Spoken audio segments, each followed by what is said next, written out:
Hey everybody, welcome back. Thanks for tuning in. In the previous video, I got the engine removed from the truck, and the purpose of all this work is to fix an oil leak or multiple oil leaks coming from around the pedals from the side of the hogshead.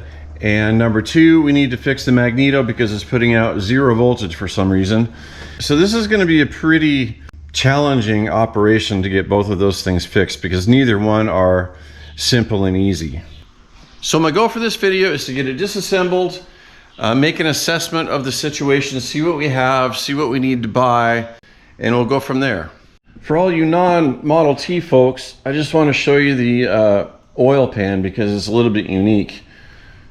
The oil pan starts here and goes underneath the engine to here, and then it continues to go underneath the transmission all the way back over here.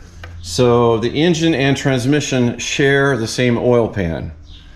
I have to take the entire pan off the engine just so we can get to the stuff back here. So that's what I'm going to do first as it dangles here on the lift, get the oil pan removed. Then I can get the engine mounted to my engine stand where we can rotate the thing 360 degrees and really be able to work on it well and position it and see everything the way we want to. So now I've got most of the oil pan nuts and bolts removed. I left, I think, 2 of them, one in the front and one in the rear. But we need to get the pedals out of the hogshead before we can take the hogshead off and get the pan off. So the first step to that is to remove this cover plate.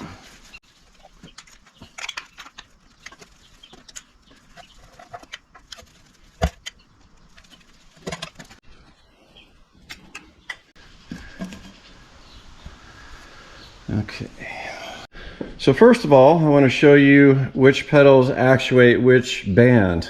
The one on the far left over here is the clutch pedal, and if we push the clutch pedal down, you can see it actuates the middle band. It also pivots with the shaft right here, and not only is the shaft loose this way, but it's got all kinds of slop in it, you know, inside, back and forth. So that's one of the sources of our leaks. Now the middle pedal is reverse, and you can see it actuates the rear band, and the right pedal is stop. That's just the gasket. Get out of there. The right pedal is stop, and it actuates this first band. So a couple things here right off the bat. I can tell that although this is a 1926 truck, remember I said it has a 1919 engine block number? Well, this is also an earlier style transmission because the 26-27 transmissions had a wider brake band back here. And if you look straight down, you can see the brake band drum width is pretty much the same as the others. So we know this is not a 26-27 transmission, which corresponds to the number on the engine of 1919. We can also see the band lining material right there on the brake drum, and that is cotton. That's very common, perhaps the most common thing you'll find in there is cotton. Kevlar bands are good. Also, they also make wooden bands, believe it or not. And I've never tried the wooden ones, but I've heard from people that once you try them, you won't go back to these other ones because they say the wooden ones have such a good feel when they grab. I don't know, maybe we'll try that someday. Or maybe I'll do it during this job because while everything is out, this is the time to replace the band material. You don't want to try to do that when it's in the car because it's kind of a nightmare. So we need to get the pedal shafts disconnected from the metal bands that go around the drums so we can get the hogshead off. Now I've got a period correct Model T band nut ratchet tool. It's just got one size specifically for these nuts, and they work quite well. And the washer should come off also. And then you can see the bands release and the springs are loose. And I don't know if this pedal just pulls out now. I think it, yeah, it does. I forgot what these little pieces are called here. They're kind of like wedges almost, because when you press the brake pedal forward, the engineering of it pulls the pedal to the left. Does that make sense? So when you're pressing on the pedal, it's not just going perfectly forward. You're pressing and it's pulling out a little bit, and the pulling out part is what squeezes the bands together. So the brake and reverse pedals have to be adjusted for tension, as far as the band tension goes, inside this compartment. But they engineered the clutch pedal so you could adjust it from the outside. I think if we just remove this nut and then pull this bolt out, we can get the spring off, from this side being loose, and we can just leave the clutch pedal on there. And this is also a Ford tool, Model T tool.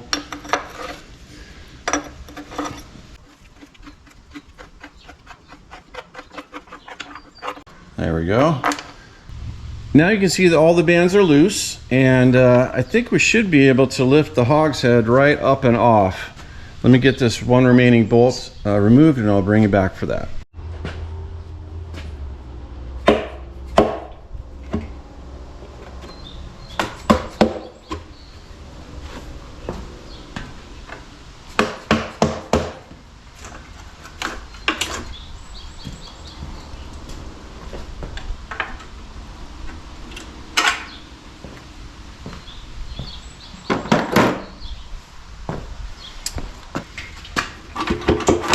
Come on. Yeah. All right, here's the hogshead kind of standing on its end, and I just wanted to show you this pedal right here. You can see all that slop. I'd say that's at least 20 thousandths slop, maybe 25. So that's where oil is coming from. It's probably coming from that one too. All right, I've got all the remaining bolts removed from the pan except for one. It's right up here. And I've got to lower down on top of the legs of the jack just because I don't want it to fall, because it's going to be kind of heavy and awkward. So I'm going to hold it up with this hand. You know what? I'm going to lower it down just a little bit more. There.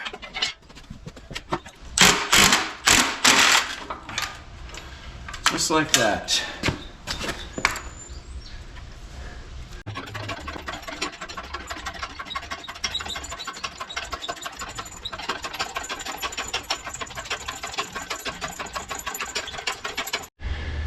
Now the pan itself looks to be okay, but what happens a lot of times, because these are so long and strangely shaped, they can sometimes get bent.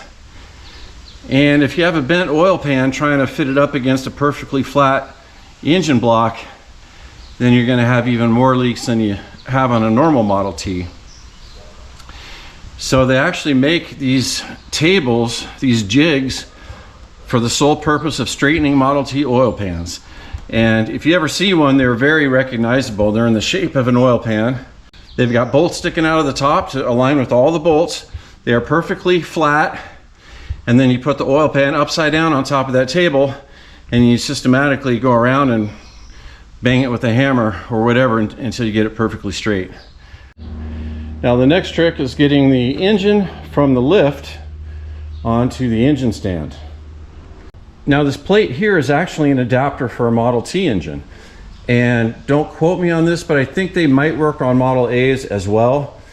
You attach them to the side of the block rather than one of the ends. I'll show you when we do it. And the rest of this thing is just a modern engine stand, but you can get these adapters for the A's and T's. Pretty cool, huh? All right, mission successful. Got it on the stand. Like I said before, it goes through two of the block bolt holes, for the oil pan. One right there and another one right there. I replaced the thumb screw on this side with a bolt because I didn't like the thumb screws. They're kind of hard to deal with. And then the other two bolts go into the existing threads in the block for the upper water neck that goes down to the bottom of the radiator there. And should be able to rotate it now.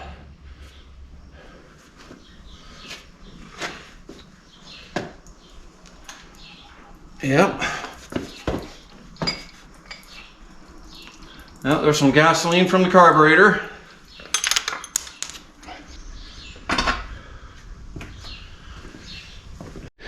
Might as well get our eyes on the inside of the engine here, the bottom end. I was hoping we were going to find an expensive counterweighted crankshaft in here, but looks like it's just a Model T crank. They're pretty spindly, if you will. But remember, these are low RPM, low compression, low horsepower engines.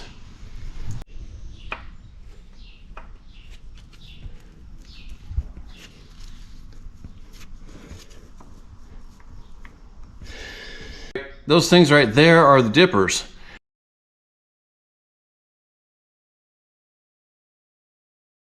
That's what goes down to the bottom of the oil pan, scoops up oil, and splashes it around the rest of the engine. That's how this engine gets oiled. There is no oil pump.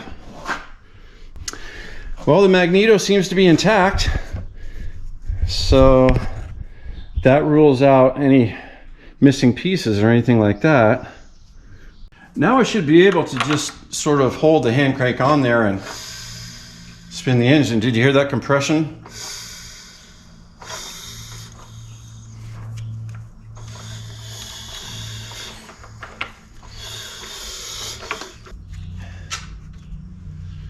The camshaft looks good. Everything looks okay in there. Let's put it up on the other end.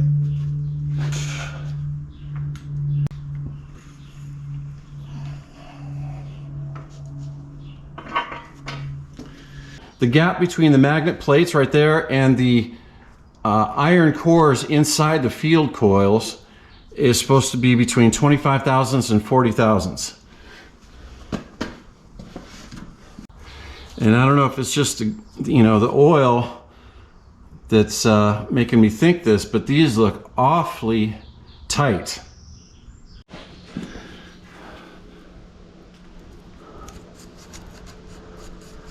All right, that's 25 thousandths fits, surprisingly. But you got to check them all.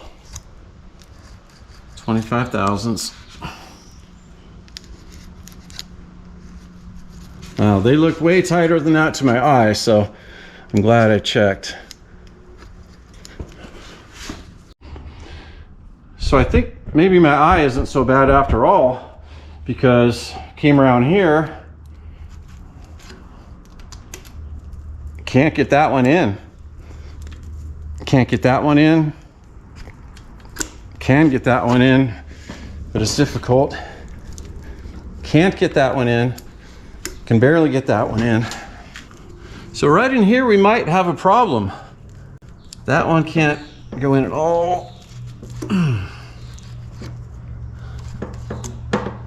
So what's going on here is this side over here, especially maybe like the 30% right in here, is too tight. So that could be the reason it's not working.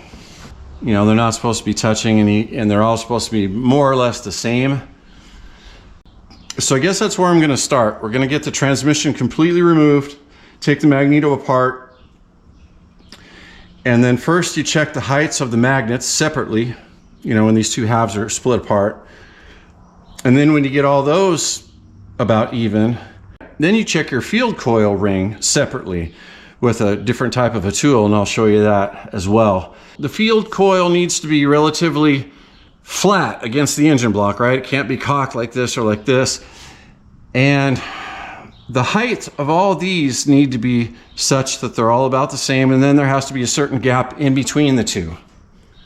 So that's where I'm going to start. We got to get this Magneto taken apart, making sure all the components are intact. It looks like they are, making sure everything is good, and then reset the height and the gap on all this because it doesn't appear to be right. Okay, it's the next day now and we're ready to get back to work. Well, the first thing we have to do is remove this spring and coupler on the end here. You can see that pin down inside there. Well, what I have to do is compress the spring, twist it so the pin lines up with these holes on both sides, drive that pin out, then release the spring and the whole thing will come off. I have rebuilt a Model T Magneto before, so this part's going to be somewhat familiar when I get there, but I've never removed a transmission from the flywheel before. So this part is all going to be new, and I know that there's probably a better tool for this to compress these springs, but this is what I got. Okay, now let's try to twist it.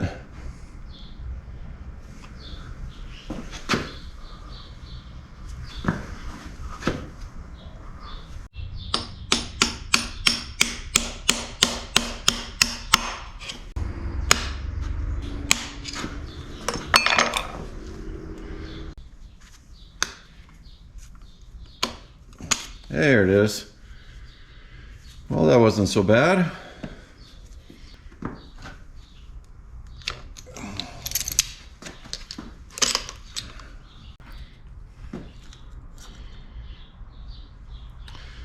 That actually worked pretty well. There's a cup on the top, and it just fits into the top of the spring.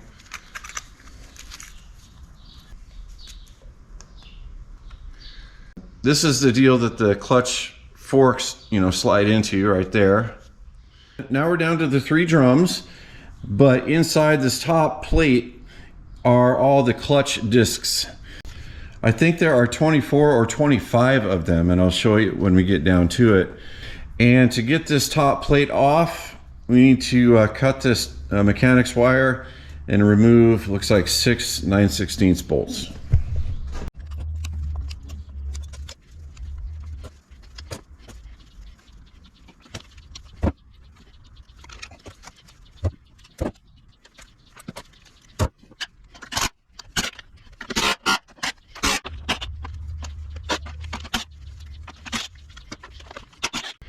All right, this plate should just lift off. Oh, I see.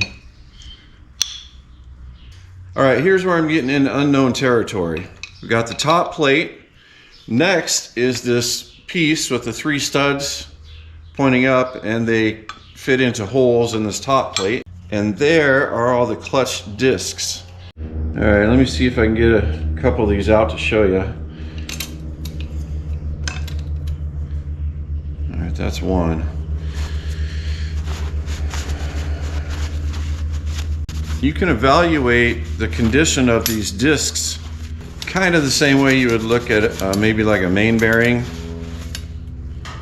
If it's discolored, for example, looks like it's kind of burnt, then they're probably old. They probably need to be replaced. Now this one's only got, looks like just a little bit of wear on it, you can see. It looks pretty good otherwise, so I think that one is good. Okay, so there's a ring that looks like that, and then a round ring in between, and then another ring that looks like that. So the round ones are sandwiched in between the other ones. Yeah, I think there's 25 of these total. So far these discs all look pretty good to me. Also the Magneto, what little we've seen of it so far, that looks like that is almost new. So it'll be interesting to see what we find out when we get down to the Magneto, because it doesn't look like it's very old at all. So this is a wet clutch, okay? A Model T transmission shares the oil with the engine. So there's always oil in here. There's always oil on these discs. So they tend to want to stick together. I think that's part of how they're supposed to work.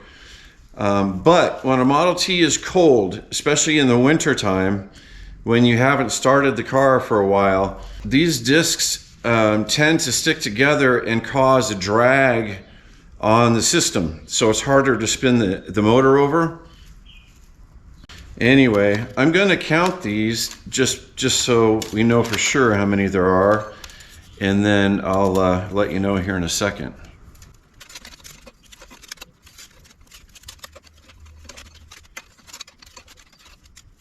All right, there are 25 of these in total. So because more of the squared ones are both on the outside, that means there's 13 of those and 12 of the more round ones. So 25 discs in total. Now we can spin the transmission around. You can see the Planetary gears down there. And it looks like the only thing left that's holding the transmission on is this cup piece right here, and it looks like there's a set screw right there.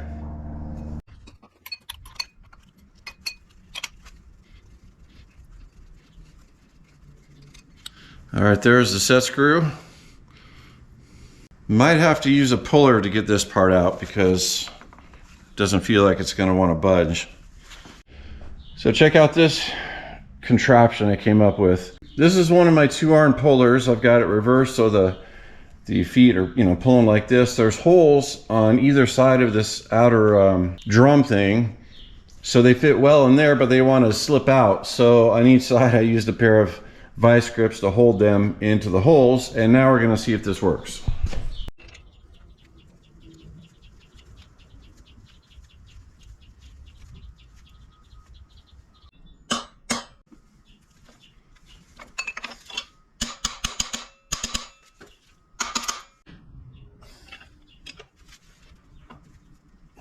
I think I saw some movement.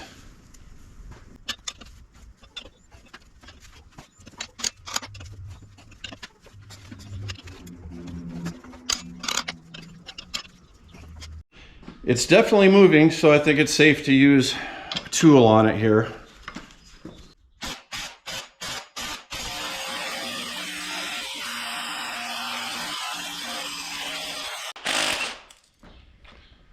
All right.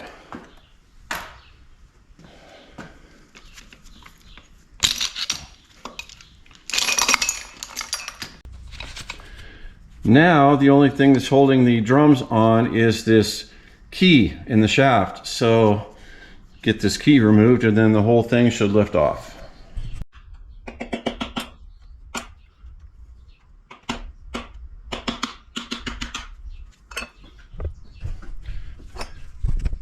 I got it pretty much out. I just wanted to show you what it looked like. Big old Woodruff type key.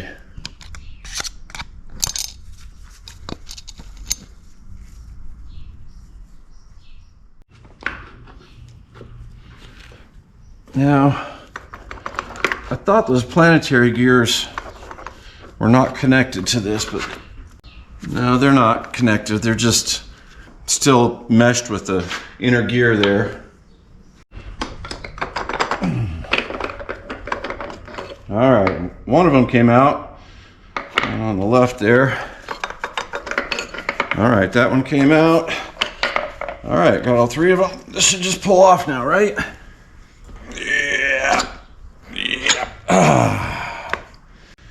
And there are a couple of shims. Looks like 3 shims on top, so we're definitely going to put those back the way they were. Must, regulate end play. So now I'm going to take the drum and put everything back in it the way it was. That way I won't forget how to install it correctly. So let me do that and I'll be right back. As I'm putting the discs back in, I thought you might want to see this, just how they go. So these are what I call the squared off ones on these sides. And the notches on these align with the notches by these outer bolts. So you line those notches up and it drops right down. And then the ones in the middle, the circular ones, they have interior tabs, and those tabs align with the notches in this interior drum coupler, and then they sit down like that.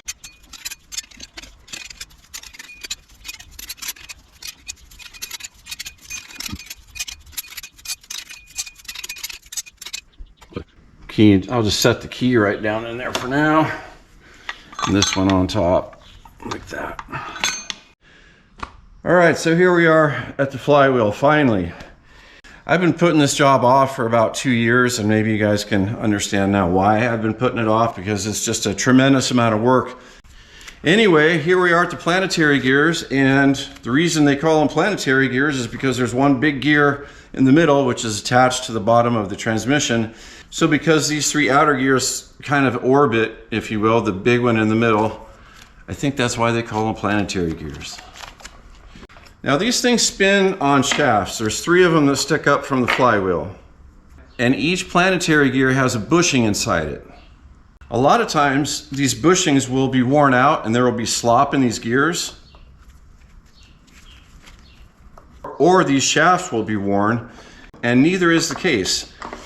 So this is a little bit peculiar. It looks like somebody's been in here, recently, whatever that means, and done some work on this, especially judging by the condition of the Magneto coil ring. It's still got its red paint on it. It's not all used up. So far everything looks great, but now we need to get the flywheel off so we can get to the coil ring. Now this may not matter, but before I remove these gears, I want to mark them as far as which post they come off of, because they spin so nicely right now and there's no slop at all. I just want to make sure I get them back onto the same post, just to be cautious about that. So I'm going to put a series of 1 through 3 dots on them and 1 through 3 dots on the vertical shafts, and we'll know where to put them back.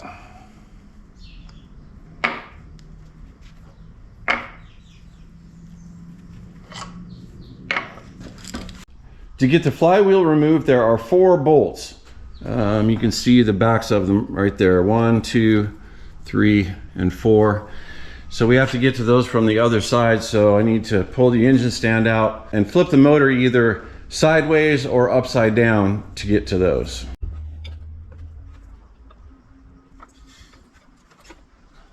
Looks like we can get to them this way.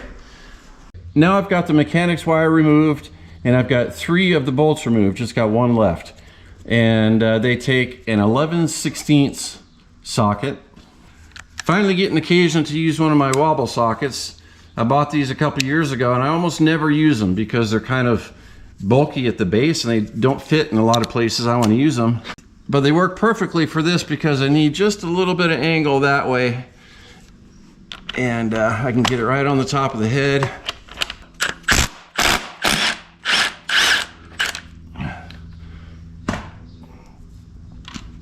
Okay, there's the last bolt. Let's tip this thing all the way vertical. Let me put the pin in the engine stand there, and I think this is going to come off. Yep. These flywheels are pretty heavy because they got all that iron on the backside with the magnets and everything.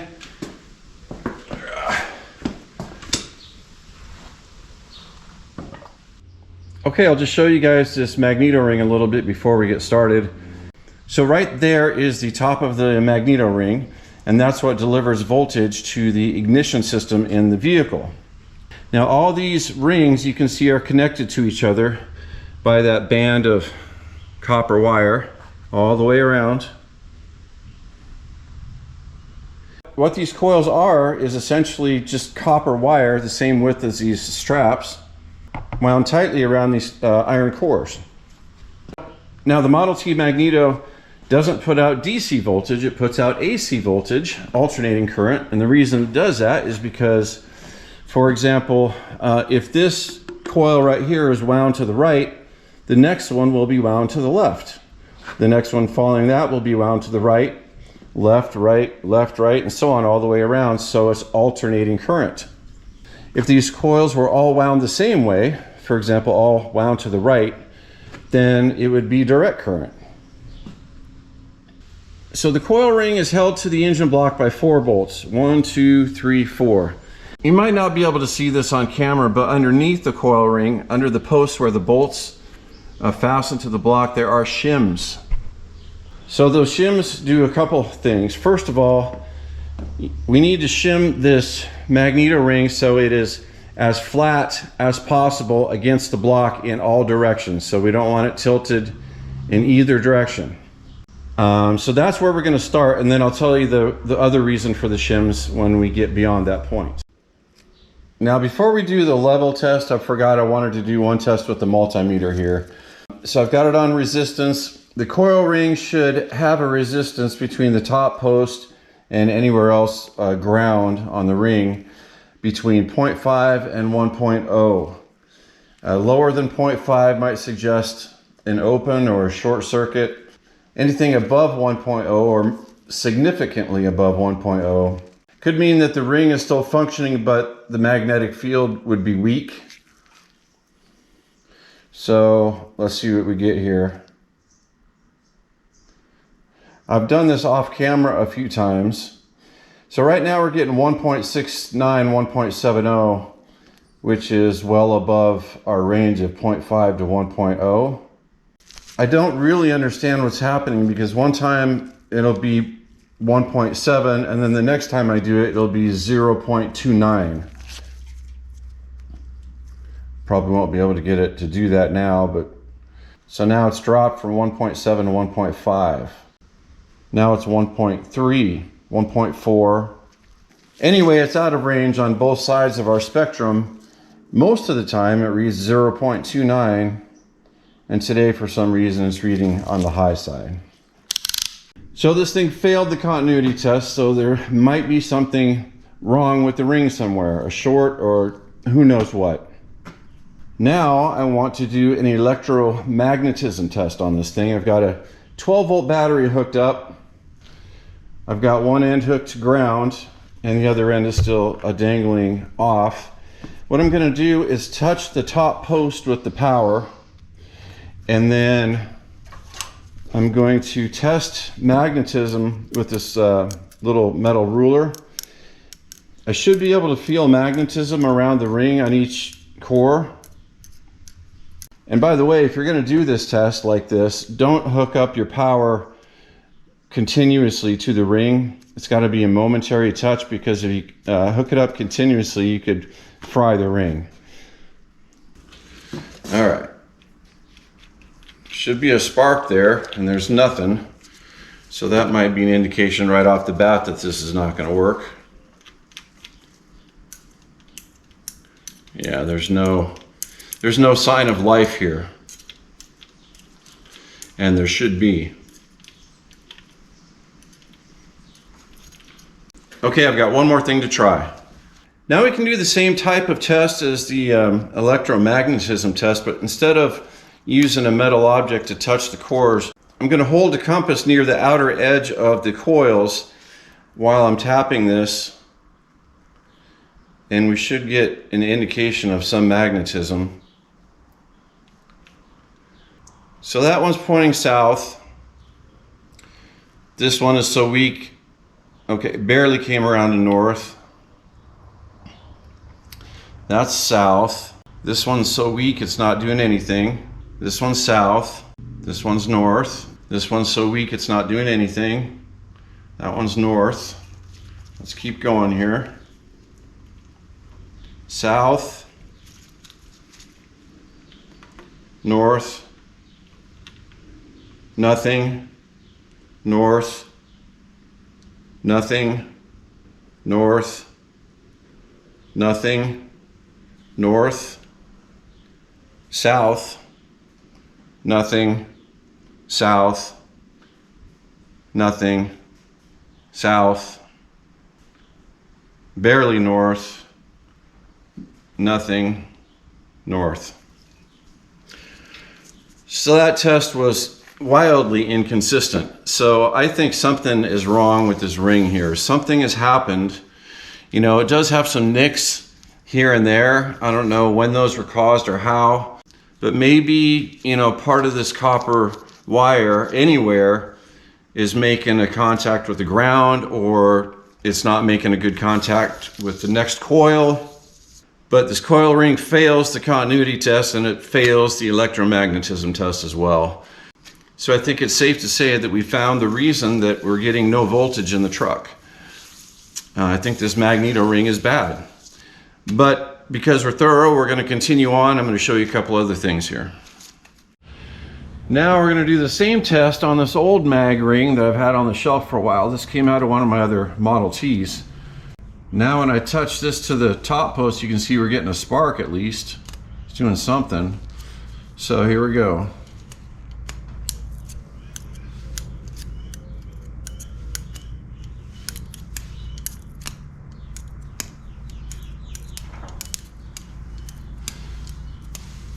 And we are getting magnetism on these.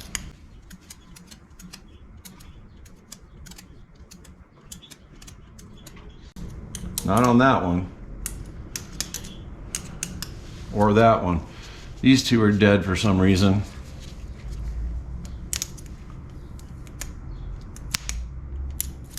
But the rest of these are definitely working. So let's go back to the other ring.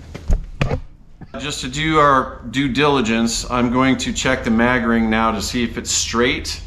And I've got a special tool mounted to the top of it with a post right here. And I've got it adjusted such that it's barely dragging on the ring on this side over here. And then I'll move it all the way around the ring to see if it changes.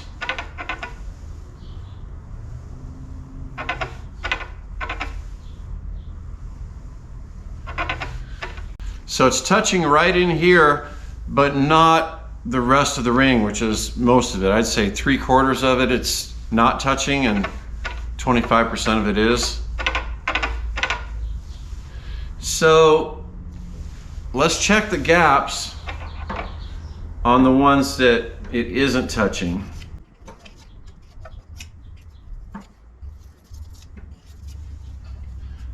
That's 5 thousandths, so I need to go a little bit more.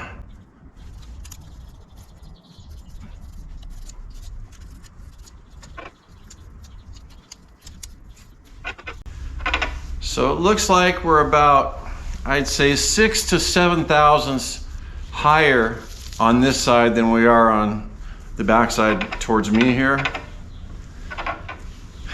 And honestly, I think that's close enough for the system. The way you adjust that, I think I mentioned it before, you take these 4 bolts out and remove shims to try to get it as straight as possible. But when you start doing that, you really kind of open up a can of worms. So for example, if we wanted to narrow the gap over here, the 6 or 7 thousandths, we want to try to get it, say, to 3, just for example. We would have to take a shim or 2 out of the other side of the ring so that this side would come up a little bit.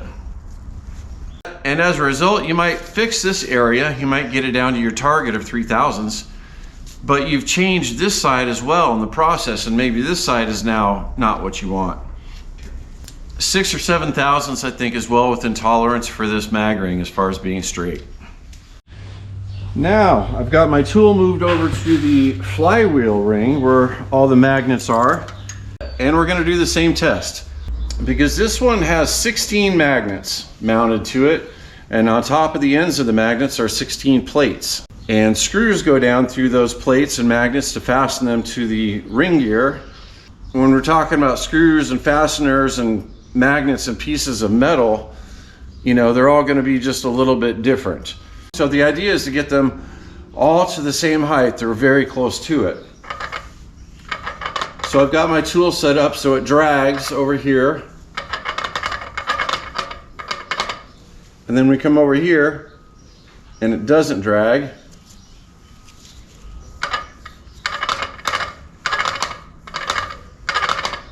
So basically this half of it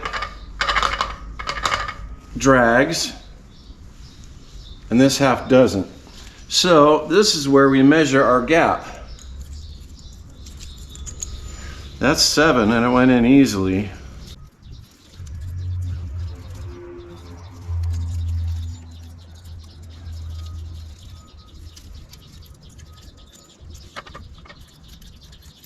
So on the mag ring, we had a difference of about 6 or 7 thousandths, right?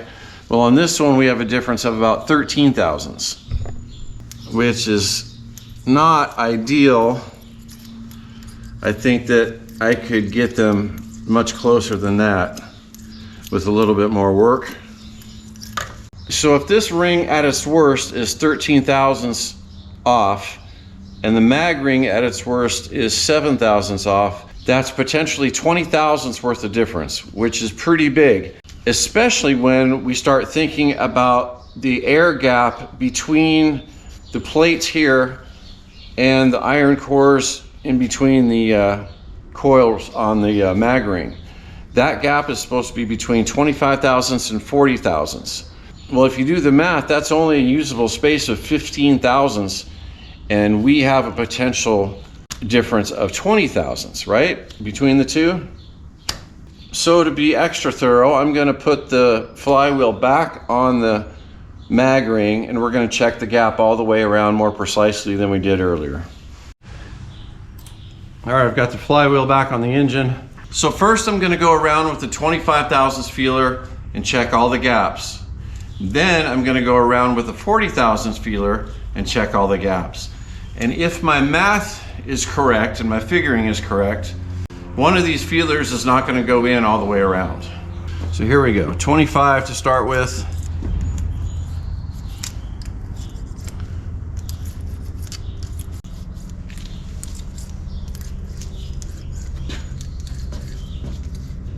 Yep, just like before, over on this side, 25 isn't going in. All right, so here goes 40. And like I said, we know 40 is not going to go in all the way around because 25 didn't.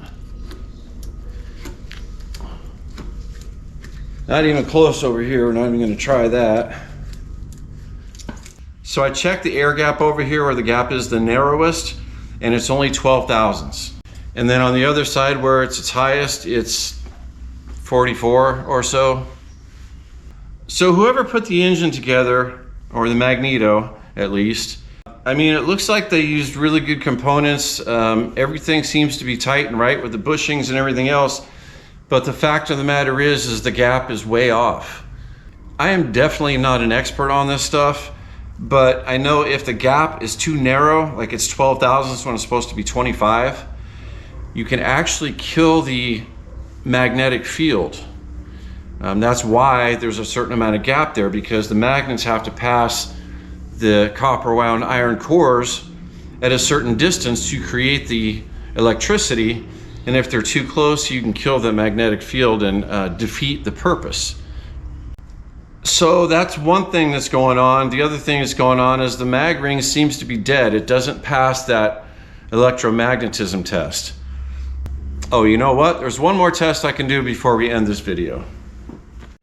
Now, as far as the magnets themselves go, folklore has it that they should be able to pick up 2 pounds, 2.5 pounds minimum when they're properly charged. Now, this piece of iron isn't 2 pounds, but I bet it's 1 pound. And this is just a magnet I found in a box under my bench. But you can see it will hold this piece of iron no problem. But when I put this piece of iron up to magnets on the flywheel, the magnets seem weak. I know this is just subjective, but at least they have something to go by. So in addition to the problems we discovered with the mag ring, the magnets on the flywheel are not very strong either. So to sum this all up to the best of my ability, besides our air gap being pretty far off, something seems to be wrong with the mag ring. It should have passed that test when I hooked the battery up to it. The magnets on the flywheel appear to be weak, and our air gap between the two was quite a ways off. So again, I'm not an expert on this stuff at all. I'm just doing the best I can with the tools I have.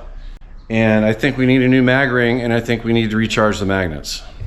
Because the last thing that I want to do is guess at any of this stuff and put all this back together, put it in the truck, and have it still not work.